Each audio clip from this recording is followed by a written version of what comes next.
Welcome back, everybody. It's 23 minutes before we say shup shop to you at 9 o'clock this morning. You're watching Morning Live. It's great to have you with us. Thanks for tuning in.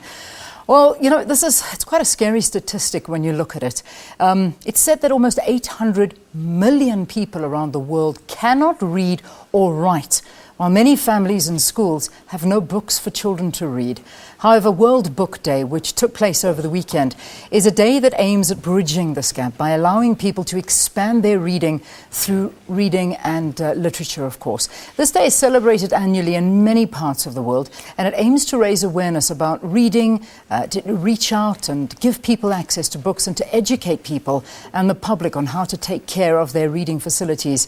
And, of course, this took place throughout the country, and it'll be continuing this month as the South African Booksellers Association and its members will celebrate and continue to celebrate this reading. To give us more insight on what this day is all about, we are joined in well, we're not in studio. I think it's actually in our Sea Point studios, not in our studio here in Johannesburg, but in our Sea Point studios. Samantha Faure from the SA Booksellers Association. Samantha, good to have you. Welcome to the program. Yes, thank you so much for having me, and greetings from Cape Town. How did the day go of Book Reading Day? It was amazing. I actually visited one of our stores in Canal Walk, Exclusive Books, and it was absolutely amazing in terms of what was going on, the buzz, the kids from Nali Bali reading program, just the culture of reading going, and what we're doing this year, second year running, is where we have buy a book and donate a book, and all books that are bought of the 7 official World Book Day titles will be donated to the kids from Nali Bali. Lovely. So that is absolutely amazing, and that campaign will continue to run. We're trying to collect as many books as possible. That is absolutely fantastic. I mean, it's a wonderful, Yes. you know, it's a fantastic initiative, and I suppose let's ask you to talk about the purpose behind World Book Day. What's it all about?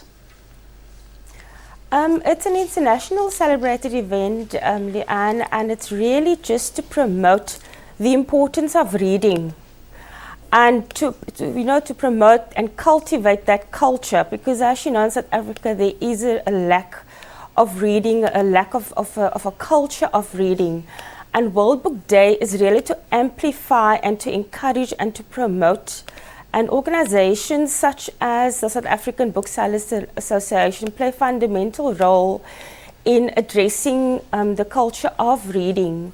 And World Book Day and the various initiatives is one of the ways or sort of creative initiatives that we use to address and to promote and encourage a culture of reading. Mm-hmm. And the significance of the date is the birth and death, of course, of William Shakespeare. Of course. Being 23rd April, yes. Yeah. What is it, 400 years?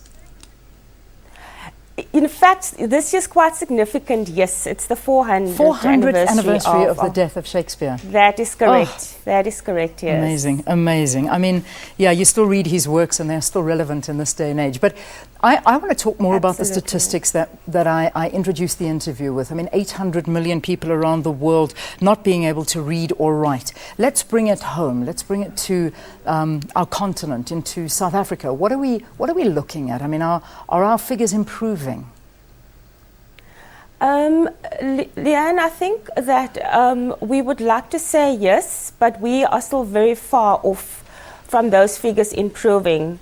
And it's organizations such as Nali Bali that addresses that, so that we can improve those statistics. And I think if we just continue doing collectively as various stakeholders, that is part of the book industry, and there are so many NGOs as well, one of them being Reading and Writing Solutions, that work at community level with schools, that is particularly in very vulnerable areas, that does various initiatives, because there are so many people that's wanting to make a change to address those statistics, because it is very, very real. And we say that the importance of reading, and we also promote the importance of books.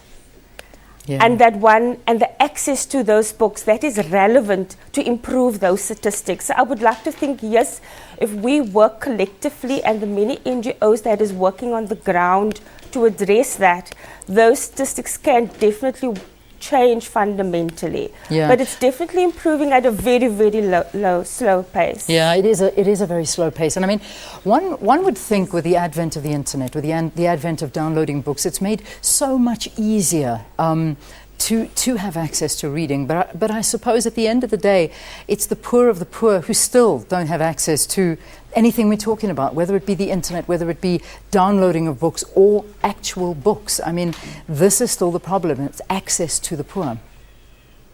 Absolutely, and that is what we are trying to address. That is why we find it important as an NGO and as an organization to link up with NGOs that, like I said, that work at the grassroots levels with those learners that need it the most.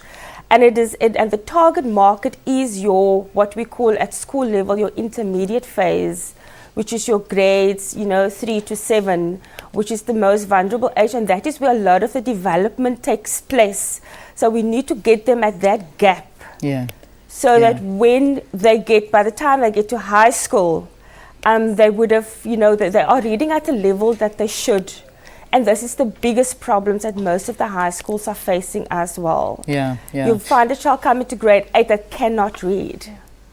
It's very sad. It really, really is. It's not right. But if this public would like to try and make the situation better, if they want to donate books. I mean, I myself know I've got so many books at home that, I've read to my children, it's over, and they're just sitting there. What do I do? Where do I donate these books? How do I help?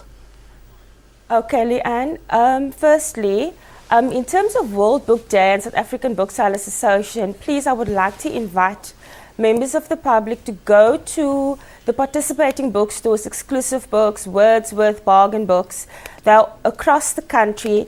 Buy one of the 7 official titles. It's only 25 Rand, and donate it to Nali Bali, the reading program. In terms of donating books, there are so many other organizations that, like I said, that's working at grassroots level, where there is a real need for books at homes, because this is the other problem. There are so many South Africans that don't have a single book at home. There is just they don't have the luxury to go out and buy a book. Yeah, so please link up with the various NGOs and do your bit in getting those books in the hands of the children that really do need it. It's amazing. I cannot imagine a house without a book. It really is. It's something hard to imagine, and yet that's the plight of so many South Africans. Thank you for talking to us. Keep up the great work that you're all doing. Not a problem. Thank you so much for the opportunity. Samantha Faure, she's from the South African Booksellers Association. Please assist where you can. All right, let's go over to Palesa now. Well, thank you very much, Ali, and we're off to the Northern Cape once more, where more than